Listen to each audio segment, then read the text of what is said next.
Okay, I've got 4 brand new batteries right out of the package.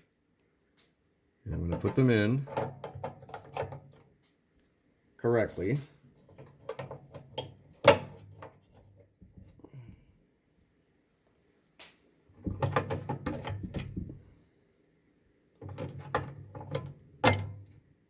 I got a little beep. And I'm going to push the red button to set my code. I got the 2 beeps and a yellow light. Next it says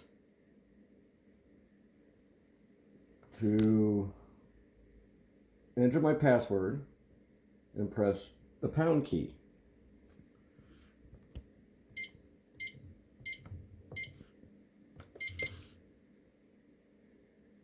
And I get a red and green light, which is impossible. I just put brand new batteries in.